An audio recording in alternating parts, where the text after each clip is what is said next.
आदर सहित यथा योग्य सम्मान एवं अभिवादन भी हमारे द्वारा नियमित रूप से प्रतिदिन कुंडली फलादेश पर आधारित कक्षा आयोजित की जाती है।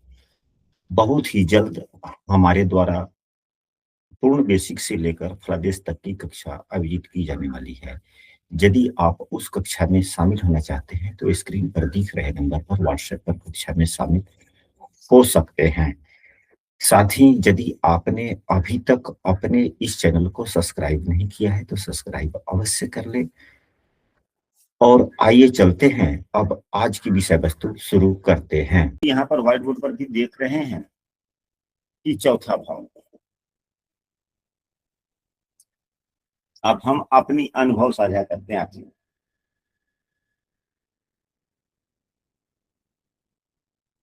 तो आइए शुरू करते हैं अभी की विषय वस्तु। अभी का विषय वस्तु है कि चौथे भाव का फलादेश हम लोग कैसे करें। हम लोगों ने पूर्व की कक्षाओं में विरत पराशर होगा पुस्तक के आलोक में हम लोगों ने 2 कक्षाएं की और हम लोगों ने विरत पराशर होगा शास्त्रीय पुस्तकों के नियमों को पढ़ने समझने का काम किया।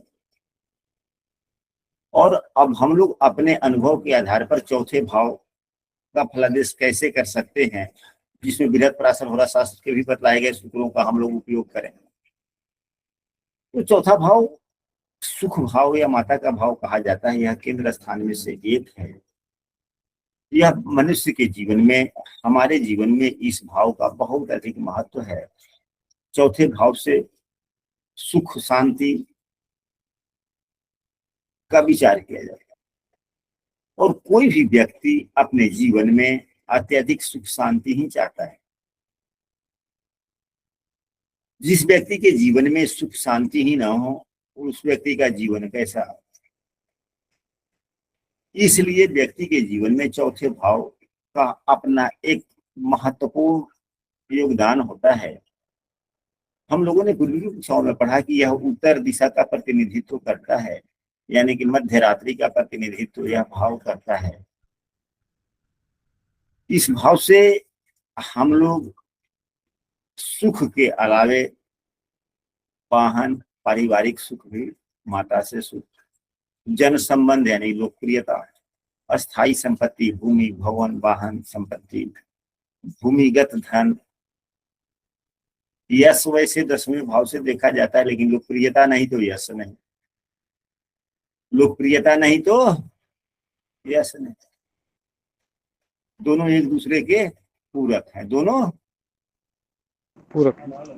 पहले लोकप्रियता बनाने के लिए लोगों की सेवा कीजिएगा तब यश बनेगा, लोकप्रियता होगी तो यश बनेगा।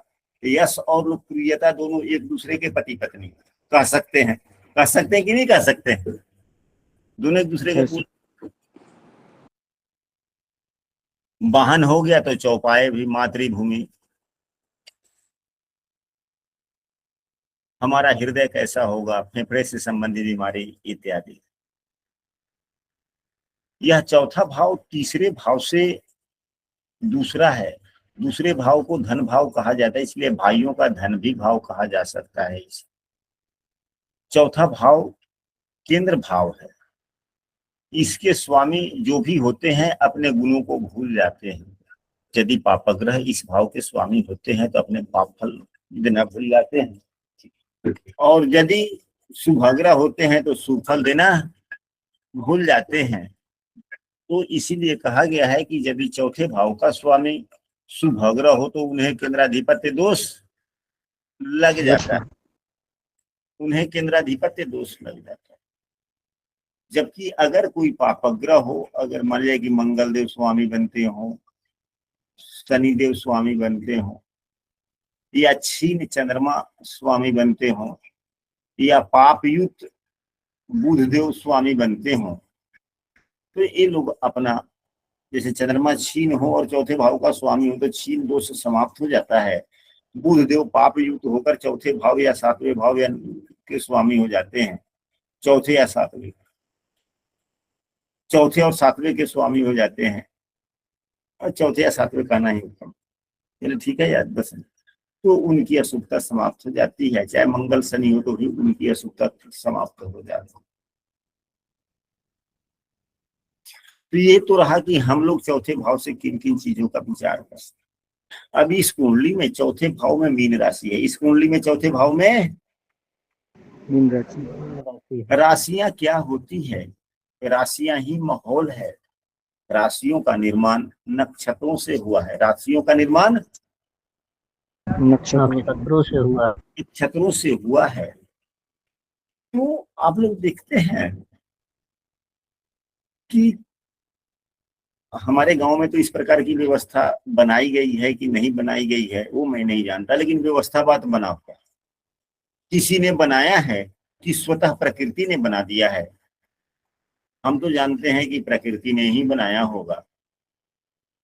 वह प्रकृति का नियम क्या है कि जिस समुदाय के लोग, जिस विचारधारा के लोग या जिस काम धंधे से संबंध रखने वाले लोग जितने होते हैं, सामान्यतः वह एक तरफ होते हैं, वह एक तरफ होते हैं। बाजार में भी जाइए तो कपड़े की दुकान, अगर वैसे दैनिक बाजार है तो जहाँ पे कपड़े के उपड़े का होता है तो कपड़े वाले एक तरफ रहते हैं, सब्जी वाले एक तरफ रहते हैं, मांस मछली वाले एक तरफ रहते हैं। क्या उनको एक तरफ रहने के लिए प्रेरित किया जाता है? तो नहीं।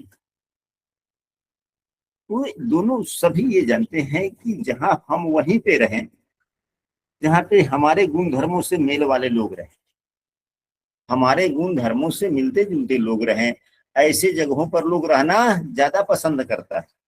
क्या यही प्राकृतिक नियम है कि नहीं है? जी, यहीं प्रकृति के नियम। उस बात की यहाँ पे क्या आवश्यकता है? आवश्यकता है क्योंकि अब मीन राशि में जो जो नक्षत्र आते हैं तो वो नक्षत्र अगल बगल में है, वो नक्षत्र अगल बगल में है। अगल बगल में है, यानी कि कुछ तो समानताएं उन लोगों में हैं, तभी तो एक राशियां में। तो राशियां माहौल है, घर है, परिवेश है। अब चौथे भाव में किस प्रकार का परिवेश है? यहाँ तो मीन लग्न, मीन राशि हो गया, धनु लग्न की कुंडली। तो मीन राशि के स्वामी देव गुरु बृहस्पति होते हैं। व्यक्ति गुणी स्वभाव का होगा, धैर्यवान होगा, गंभीर होगा।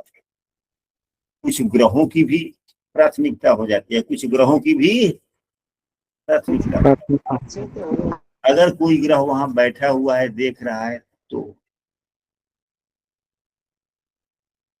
वैसे कि राशियों की बात ली जाए तो व्यक्ति विद्वान भी होगा, गंभीर भी होगा, धैर्यवान भी होगा। मीन राशि है तो यह चौथा भाव मन का है। मीन राशि जल तत्व का प्रतिनिधित्व करता है, तो व्यक्ति जल से संबंधित कोई काम ज्यादा करेगा तो मन उसमें इसका ज्यादा लगेगा।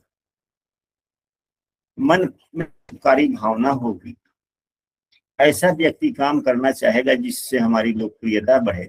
अब शनिदेव भी लोकप्रियता के कारक वहीं पे बैठे हुए, तो उसमें और बढ़ गया और बढ़ गया। तो अब यहाँ जो हम लोगों ने सकारात्मक गुणों का विचार कर लिया, तो यह भी देखना होगा कि संबंधित ग्रह जो भाव के स्वामी है वह अच्छी स्थिति में है या बुरी स्थिति में।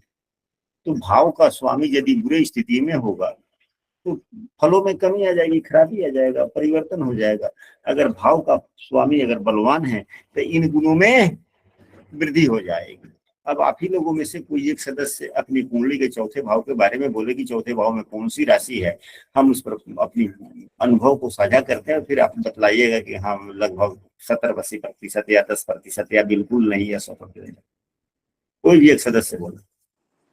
कन्या राशि है गुरुजी, और गुरु बैठा है उसमें। हाँ जी, राजलक्ष्मी जी बोला जाए। गुरुजी कन्या राशि है और कन्या शुक्रदेव सामान्यतः मून बैठे हैं।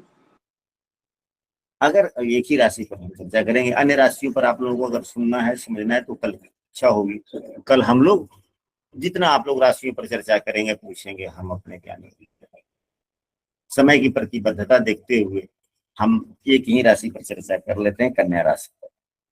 ऐसी बात नहीं है कि आज कक्षा आखिरी ही, आज के बाद में कभी क्लास नहीं होगी, आपके बात नहीं लिए जाएंगे, सो वाली बात नहीं, प्रतिदिन को कक्षाएं होंगी।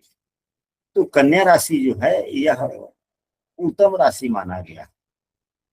यह कन्या राशि के स्वामी बुधदेव होते हैं। अगर बुधदेव की स्थिति भी अच्छी होनी चाहिए तो जो मैं कह रहा हूँ वह अच्छा लगे। और बुध देव की अपनी उच्च राशि भी है, मूल त्रिकोण राशि भी है। बुध देव सीखने के कारक भी हैं, व्यवसाय के भी कारक हैं, लेन देन के कारक हैं। ये सभी चीजें हमारे जीवन में उन्नति में सहयोग देते हैं। अगर हम कुछ अच्छा सीख रहे हैं, आदान प्रदान की क्षमता मेरा ठीक है,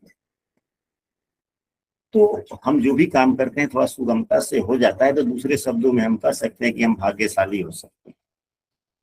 उतना ज्यादा समस्याएं किसी कार्यों में नहीं है। तो जब उतना समस्याएं नहीं आएगी तो जीवन सुखपूर्ण बीतेगा। चौथा भाव 7वें से 10वां भी पड़ता है। 7वें से 10वें भाव में अगर बुध देव की राशि हो तो 7वें से 10वां हो गया, वह जीवन साथी की कर्तव्यशीलता हो गई, अच्छा होगा। जो जीवन साथी होगा कार्यों को समझकर करने वाला भी होगा।